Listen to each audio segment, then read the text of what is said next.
একে বৃষ্টি আর তার উপর বিভিন্ন জলাধার থেকে জল ছাড়া বারবার আমরা দেখেছি যে রাজ্যের বিভিন্ন প্রান্তে বিভিন্ন জেলায় ঠিক কি পরিস্থিতি। আবারও ডিভিসি জল ছাড়লো এবং সেটা রাজ্যকে না জানিয়ে জল ছাড়ায় ডিভিসির ভূমিকায় ক্ষোভ। গতকাল থেকে ৫৬,০০০ কিউসেক জল ছাড়া হয়েছে আর তাতেই ভয়াবহ অবস্থা। ইতিমধ্যেই মুখ্য সচিবের নির্দেশে সেচ দপ্তরের প্রতিবাদ।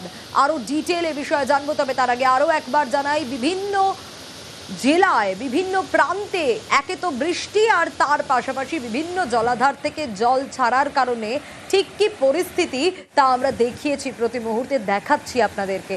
আবারও রাজ্যের তরফ থেকে এর আগেও বলা হয়েছে একটু জানিয়ে যাতে জল ছাড়া হয়, তার জন্য একটা প্রিপারেশন থাকে, কিন্তু বারবার রাজ্যকে না জানিয়েই জল ছাড়ার অভিযোগ এবং ফের একবার রাজ্যকে না জানিয়েই ডিভিসি জল ছাড়লো। আর না জানিয়ে জল ছাড়ায় ডিভিসির ভূমিকায় রীতিমতো ক্ষুব্ধ। গতকাল থেকে ৫৬,০০০ কিউসেক জল ছাড়া হয়েছে এবং না জানিয়ে জল ছাড়ায় ডিভিসির বিরুদ্ধে স্বাভাবিকভাবেই রাজ্য সরব হয়েছে।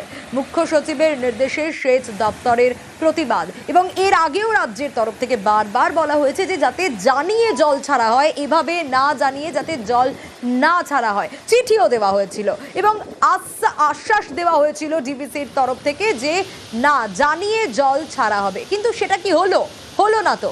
আবারও ৫৬,০০০ কিউসেক জল ছেড়ে দেওয়া হলো এবং সেটাও কোনো রকম ইনফর্ম করা হলো না জানিয়ে কেন জল ছাড়া হলো এই প্রশ্ন বারবার করে উঠে আসছে এবং সে কারণে এবার চিঠি দেওয়া হয়েছে।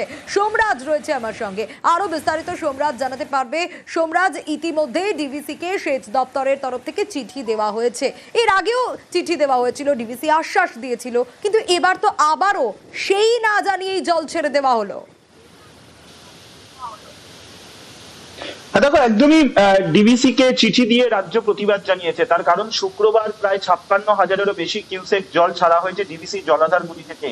এই জল ছাড়ার দরুন তুমি জানো গতকালই রাজ্যের মুখ্য সচিবকে জরুরি বৈঠক ডাকতে হয়েছিল নবান্নে জেলা শাসকদের নিয়ে। ডিভিসি না জানিয়েই গতকাল প্রায় ৫৬,০০০ কিউসেক জল ছেড়েছে এবং সেটা রাজ্য কখন জানতে পেরেছে, যখন জল ছাড়া হয়ে গেছিল তারপরে রাজ্য জানতে পেরেছে। যেখানে তুমি জানো রাজ্যের মুখ্য সচিব এর আগে ডিভিসির অধিকর্তাকে জানিয়েছিল যে জল ছাড়লে অবশ্যই যেন তার আগে রাজ্যকে জানানো হয়। তার কারণ রাজ্যের একটা প্রস্তুতি নেওয়ার প্রয়োজন থাকে, বিভিন্ন নদীর জলস্তর নিয়েও পর্যালোচনা করার প্রয়োজন হয়। তাই গতকালই রাজ্যের মুখ্য সচিব মনোজ পান রাজ্যের সেচ দপ্তরের সচিবকে স্পষ্ট নির্দেশ দেন যে এই বিষয়ে প্রতিবাদ জানানোর জন্য ডিভিসিকে, এবং তারপরেই রাজ্যের সেচ দপ্তরের সচিব মনীষ জৈন প্রতিবাদ জানিয়ে ডিভিসিকে চিঠি লিখেছেন এবং সেখানে স্পষ্ট বলছেন যে যেখানে রাজ্য বারবার অনুরোধ করে ডিভিসিকে জল ছাড়ার আগে যাতে রাজ্যকে জানানো হয়, কিন্তু তা সত্ত্বেও রাজ্যকে জানানো হলো না, অথচ ডিভিসি জল ছেড়ে দিল। এই বিষয় জানিয়েই ডিভিসিকে গতকালই প্রতিবাদ জানানো হয় এবং সেই চিঠিও পাঠানো হয় এবং তারপর ডিভিসির তরফে আজকেও যে জল ছাড়া হয়েছে তার আগে রাজ্যকে জানানো হয়েছে, কিন্তু ডিভিসিকে আবেদনও জানানো হয়েছে যাতে এবারে তারা অন্তত একটু সতর্ক হন জল ছাড়ার আগে। শুক্রবার জল ছাড়া হলো, ৫৬,০০০ কিউসেক জল ছাড়া হলো, রাজ্যকে অন্ধকারে রেখে রাজ্যকে জানানো হলো না এবং সেই কারণেই ডিভিসিকে প্রতিবাদ জানিয়ে রাজ্যের তরফে চিঠি দেওয়া হয়েছে। বেশ সোমরাজ, বসিরহাটের একটা ছবি আপনাদের দেখাবো। বসিরহাটের গ্রামে জমা জল আর তাতেই ভোগান্তির ছবি। জলমগ্ন বসিরহাটের চকফার, সাতপুর, দাসপাড়া। যাতায়াত কলা গাছ কেটে ভেলা তৈরি করে, কারণ এটাই যাতায়াতের ভরসা। দেখুন, স্কুলের পড়ুয়ারা স্কুলে তো তাদের যেতে হবে, পড়াশোনা তো তাদের করতে হবে, আর তাই তাদের ভরসা এই ভেলা, কলার ভেলা। আর জমা জল স্বাভাবিকভাবেই সাপের উপদ্রব যে বাড়বে তা বলার অপেক্ষা রাখে না। অনুপম রয়েছে আমার সঙ্গে। অনুপম, বেহাল নিকাশি নালাতেই এই দুর্ভোগ বলে অভিযোগ করছে স্থানীয়রা, চাইছেন একটা স্থায়ী সমাধান। প্রশাসন কি বলছে?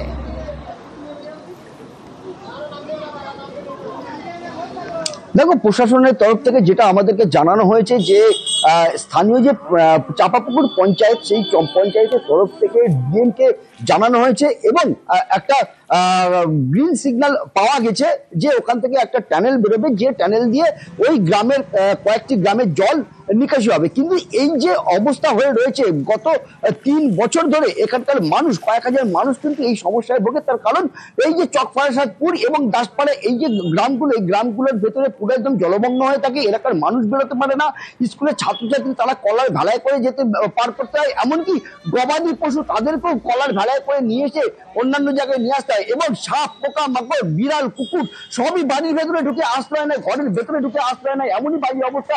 এলাকায় কেউ অসুস্থ হলে তাদেরকে কলার ভেলায় করে বাইরে এনে, গ্রামের বাইরে এনে তারপরে হাসপাতালে নিয়ে যেতে হয়।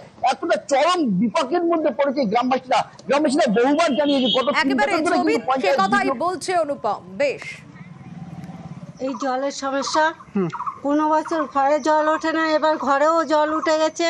আমরা ভয়তে বাস করছি না, আমাদের খাওয়া আছে না, ঘুম আছে না, কাজকর্ম আছে, কিচ্ছু নেই। আমাদের সব শেষ হয়ে গেছে এই জলের জন্য। ভেলায় করে যেতে হচ্ছে, জল আনতে হচ্ছে, বাচ্চাদের স্কুল নিয়ে যেতে হচ্ছে, বাচ্চারা ভয় পাচ্ছে। আতঙ্কে আছি তো, ঘরে চারপাশে জল থই থই করছে হাঁটুর উপর অব্দি, আমাদের হাঁটুর উপর অব্দি। পঞ্চায়েতগতভাবে ব্যবস্থা বলতে আমরা ডিএম কে জানানো হয়েছে, এটা নিয়ে চলছে এই 6 মাস ধরেই। একটা সবুজ সংকেত এসছে, একটা ক্যানেল খুব শীঘ্রই চালু হয়ে যাবে কাজটা, তাতে মনে হয় সবাই উপকৃত হবে।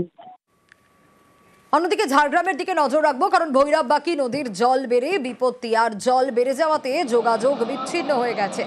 একের পর এক জায়গার সঙ্গে একের পর এক জায়গার যোগাযোগ বিচ্ছিন্ন। কোন জায়গা থেকে কোন জায়গার যোগাযোগ বিচ্ছিন্ন, আরো বিস্তারিত এই বিষয়ে জানাতে পারবে রাজু রয়েছে আমার সঙ্গে। রাজু, ভৈরববাকি নদীর জল বেড়ে যাওয়াতে বিপত্তি, রাজুর কাছে আসবো। ছবি দেখুন, জলের স্রোত বলে দিচ্ছে যে সত্যি কিরকম ভয়ানক অবস্থা ঝাড়গ্রামে। ভৈরববাকি নদীর জল বেড়েছে আর তাতেই এইরকম ভয়াবহ অবস্থা। অন্যদিকে ডুলুং নদীরও জল বেড়েছে, আর ডুলুংয়ের জল বেড়ে যাওয়াতেও যোগাযোগ বিচ্ছিন্ন হয়ে গেছে। সেই ছবি আপনাদের দেখাচ্ছি। ভৈরববাকি নদীর জল বেড়ে গেছে, ডুলুং নদীর জল বেড়ে গেছে। ঝাড়গ্রামে সত্যি ভয়াবহ অবস্থা। দেখুন নদীর জলস্তর বেড়ে ঠিক কি পরিস্থিতি তৈরি হয়েছে। যোগাযোগ বিচ্ছিন্ন হয়েছে, একদিকে নেপুর থেকে লালগড়ের, অন্যদিকে ডুলুং নদীর জল বেড়েও জামবনি ঝাড়গ্রামে যোগাযোগ বিচ্ছিন্ন। আমি গিধে যাচ্ছি, এখন ঝাড়গ্রাম ব্যাক করবো। এই নদীতে জল বেড়ে গেছে, কারবারের মধ্যে জল যাচ্ছে, অনেক তো ঘুর পথ দিয়ে যেতে হচ্ছে। হ্যাঁ, যেতেই হবে, এখন কিছু উপায় নেই। এটা বেসিক সমস্যা সব দিনেরই।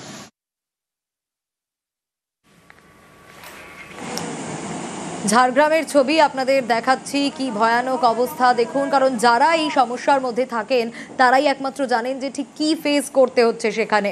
ভৈরববাকি নদীর জল বেড়ে গেছে আর তাতেই ভয়াবহ অবস্থা। রাজু রয়েছে আমার সঙ্গে, আরো ডিটেল জানাতে পারবে এই বিষয়ে।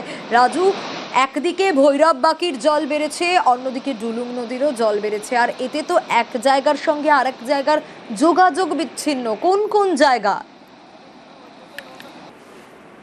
দেখো, প্রথমত বলে রাখি, গতকাল থেকে হালকা বৃষ্টি হচ্ছিল, আর সকাল থেকে আবার ভারী বৃষ্টি শুরু হয়েছে। ইতিমধ্যে যে জলাধারগুলো ছিল, বিশেষ করে মুকুটমণিপুর জলাধার, সেই জলাধার থেকে জল ছাড়া হয়েছে, এবং তারাফিনীর যে ব্যারেজ, সেই ব্যারেজ থেকেও জল ছাড়া হয়েছে। ইতিমধ্যে ঝাড়গ্রামের সাথে বাঁকুড়ার সম্পূর্ণ যোগাযোগ বিচ্ছিন্ন হয়েছে।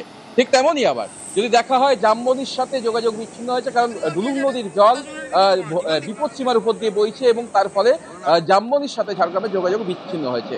আর ঢোলকার যে ব্রিজ রয়েছে, সেই ঢোলকার ব্রিজের উপর দিয়েও জল বইছে কংসাবতী, যার ফলে লালগড়ের সাথে যোগাযোগ বিচ্ছিন্ন হয়েছে।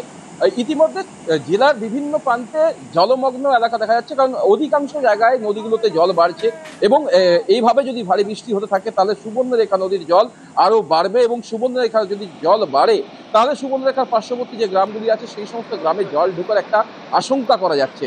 আর যদি দেখা হয় বিনপুর 1, বিনপুর 2, এই দুই জায়গাতে যে ভৈরববাকি এবং তারাফিনী নদীর যে জল ঢুকছে এবং ডুলুং নদীর যে জল ঢুকছে, সেই সমস্ত জলাধার থেকে জল এসে এখন এখানে জলস্তর বাড়ছে, তাতে যোগাযোগ যেমন বিচ্ছিন্ন হচ্ছে, ঠিক তেমনই আবার এই নদীর যে পার্শ্ববর্তী গ্রামগুলি রয়েছে সেই সমস্ত গ্রামের মানুষের সব থেকে বেশি দুশ্চিন্তা, কারণ যে কোনো সময় যে কোনো পরিস্থিতি একেবারে হতে পারে। দুশ্চিন্তা তো বটেই, তবে প্রশাসন সর্বদা বলছেন তারা পাশে রয়েছেন। এবার এক মর্মান্তিক ঘটনায় নজর রাখবো। জমা জল আর সেখানে স্নানে নেমে এক শিশুর প্রাণ চলে গেল। প্রথম শ্রেণীর ছাত্রী, জলে তলিয়ে তার মৃত্যুর ঘটনা। ঘাটালের দেওয়ান চকের কোতলপুরের এই ঘটনা। জলে তলিয়ে গেলেও কেউ টের পেল না, পরে জলে ভেসে ওঠে ছাত্রীর দেহ।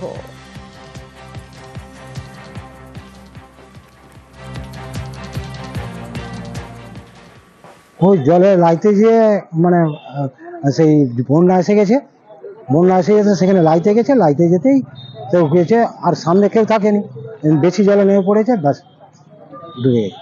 কখন হয়েছে? এটা 9:30টায়। আর তারপরে হাসপাতালে নিয়ে এসেছে, এখানে বলছে মারা গেছে।